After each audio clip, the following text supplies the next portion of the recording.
Bonjour à tous, nous sommes ensemble aujourd'hui pour la séance 6 du module 19. Alors on va commencer par une petite activité ritualisée. Ici tu peux voir le château des nombres, donc qui contient, comme on l'a déjà vu, tous les nombres de 0 jusqu'à 99. Je te rappelle que chaque ligne, c'est une famille de nombres. Il y a la famille des 0, la famille des 10, des 20, des 30, des 40, des 50, 60, 70, 80 et 90. Nous, on va s'intéresser plus particulièrement à la famille des 60 et des 70. Comme tu peux le voir, il y a ici 4 numéros qui sont cachés, le A, le B, le C et le D. Et tu vas devoir trouver quel numéro se cache derrière ces lettres. Donc sur ton cahier, tu vas d'abord écrire A égale et tu vas écrire quel nombre se cache derrière le A. Regarde bien, c'est le nombre qui est après 62 et avant 64. Regarde bien dans quelle colonne il se trouve, ça va te donner aussi une idée du nombre d'unités. Tu vas faire la même chose pour le nombre B. B égale et tu vas écrire quel nombre se cache derrière la lettre B. Regarde bien, c'est le nombre qui se trouve après 67 et avant 69. La même chose pour C et la même chose pour D. Voilà, tu peux mettre pause, le temps de réfléchir, le temps de faire l'exercice et on se retrouve ensuite pour corriger. Voilà, on va passer à la correction. Donc après 62 et avant 64 se cache le nombre 63. Donc A égale 63. Après 67 vient 68. B égale 68.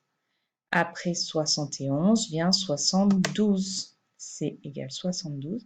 Et après 74 vient 75. Voilà les 4 nombres qui étaient cachés derrière les lettres. Pour le calcul mental aujourd'hui, alors, on va partir d'un nombre. Je vais te donner un nombre. Tu vas soit écrire les calculs sur l'ardoise, soit les faire dans ta tête. Je te conseille, en tout cas au début, de tout écrire sur l'ardoise. D'accord ? Je vais te donner un nombre, le nombre 25. Tu vois, il est dessiné ici sur l'écran, le nombre 25 qui a 2 dizaines et 5 unités. Tu vas partir de ce nombre 25 et on va faire des calculs, plusieurs calculs à la suite, pour arriver à un nouveau nombre. Donc tu vas écrire tous les calculs, faire le calcul et ensuite on verra si tu as trouvé la bonne solution. Alors tu vas partir de 25 et tu vas ajouter 2. J'ajoute 2. J'ai 25 et j'ajoute 2. Tu écris la phrase mathématique sur ton ardoise. 25 et j'ajoute 2. Cherche combien ça fait. Maintenant que tu as trouvé, mais pause si tu n'as pas eu le temps, tu vas prendre le nouveau nombre que tu as trouvé et tu vas ajouter maintenant une dizaine. Tu as un nouveau nombre et tu ajoutes une dizaine. Écris la phrase mathématique sur ton ardoise avec le résultat. Voilà, tu mets pause si tu n'as pas eu le temps. Et ce nouveau résultat que tu vas trouver, tu vas enlever, alors réfléchis, quand on enlève, est-ce qu'on fait plus ou moins? Enlever 3. Enlever 3. Tu vas écrire la phrase mathématique et le résultat. Donc je répète avant de corriger, on est parti de 25. À 25, on ajoute 2. On trouve un nouveau nombre. À ce nouveau nombre, on ajoute une dizaine. On trouve encore un nouveau nombre. Et à ce nouveau nombre, j'enlève 3. Et je trouve un nombre final. On va corriger ensemble. J'ai 25 et j'ajoute 2. 25 plus 2 égale 27. C'est mon nouveau nombre. À 27, j'ajoute une dizaine. 27 plus 10 égale 37. C'est mon nouveau nombre. À 37, j'enlève 3. Je me retrouve avec mes 3 dizaines et 4 unités. 37 moins 3 égale 34. Le résultat de tous ces calculs, c'était 34. Maintenant que tu as compris, on va faire la même chose, mais cette fois-ci, nous allons partir de 58. 58, tu peux le dessiner sur ton ardoise, 5 dizaines, 8 unités, et je vais te dicter ce que tu dois faire. Tu dessines, tu écris les phrases mathématiques et tu me donneras le résultat final que tu as trouvé. On part de 58 et on ajoute 1. J'ajoute 1. Je trouve un nouveau nombre. Maintenant, j'enlève à ce nouveau nombre une dizaine. Allez, enlève une dizaine. Écris la phrase mathématique qui va avec et tu vas trouver un nouveau nombre. Mais pause si tu as besoin de plus de temps. Maintenant, à ce nouveau nombre, tu vas enlever 5. Enlever 5. Tu peux dessiner, écrire la phrase mathématique, tu vas trouver un nouveau nombre.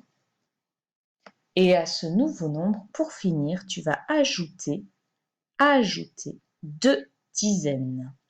Ajouter 2 dizaines. Écrire la phrase mathématique.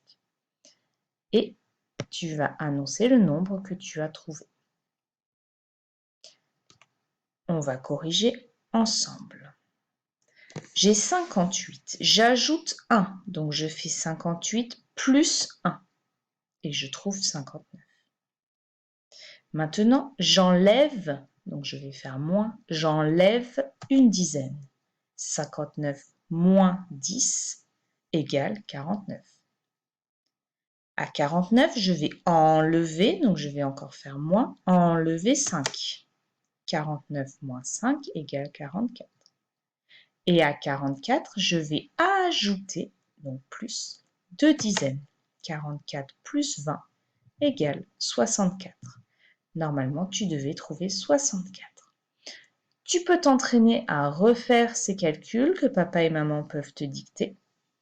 Et sinon, si tout est bien pour toi, si tu as tout compris, on passe à la suite. Tu vas faire le chronomate numéro 6. Que papa ou maman va soit t'imprimer, soit te recopier sur ton cahier de brouillon. Alors je te rappelle que pour calculer plus vite, on essaye de pas trop compter sur les doigts. On utilise les doubles, on utilise les presque doubles. On sait que quand on fait plus 1, c'est le nombre qui vient juste après, que quand on fait moins 1, c'est le nombre qui vient juste avant. On utilise les mariages qui font 10. D'accord? Tout ça pour essayer de calculer les 20 calculs en moins de 3 minutes. Allez, je te laisse mettre pause, faire l'exercice avec papa ou maman qui te chronomètre. Au bout de 3 minutes, tu dois t'arrêter.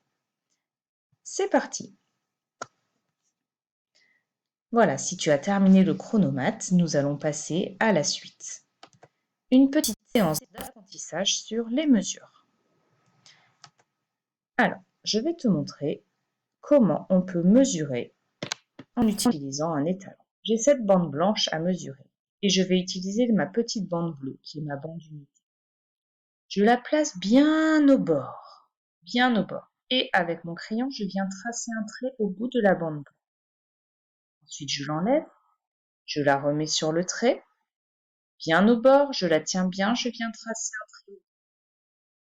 Je l'enlève, je la remets sur le trait, bien au bord, je tiens avec mon doigt, je trace un trait. Et je recommence, elle ne rentre plus qu'une fois. Donc je l'ai rentrée une fois, 2 fois, 3 fois, 4 fois. Ma bande blanche mesure 4 unités, 4 bandes bleues. Nouvelle bande à mesurer. J'utilise toujours ma petite bande bleue que je place bien au bord et je fais un trait. J'enlève la bande bleue, je la mets bien au bord, pas décalée, bien au bord. Voilà, et je trace un trait juste au bout. Et elle ne rentre plus qu'une fois. Donc cette fois-ci, ma grande bande blanche mesure 1, 2, 3 bandes d'unité, 3 bandes bleues. Tu peux revoir cette vidéo si besoin en revenant en arrière. En tous les cas, maintenant, papa et maman vont te découper 3 bandes dans du papier. Une bande étalon, donc c'était ma petite bande bleue, et une bande A, une bande B que tu vas mesurer avec ton petit étalon. D'accord? Comme sur ta vidéo, tu vas mesurer en mettant bien la bande étalon au bord. Tu la tiens, tu traces le trait et tu la décales petit à petit. Et tu comptes combien de fois ta petite bande étalon rentre dans la grande bande. D'accord? Quand ce sera bon, tu pourras passer à la suite de la vidéo.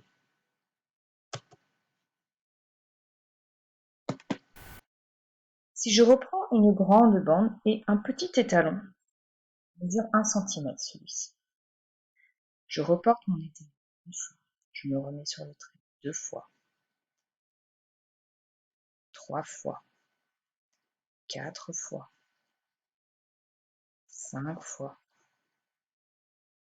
6 fois. C'est très long de mesurer comme ça. 7 fois.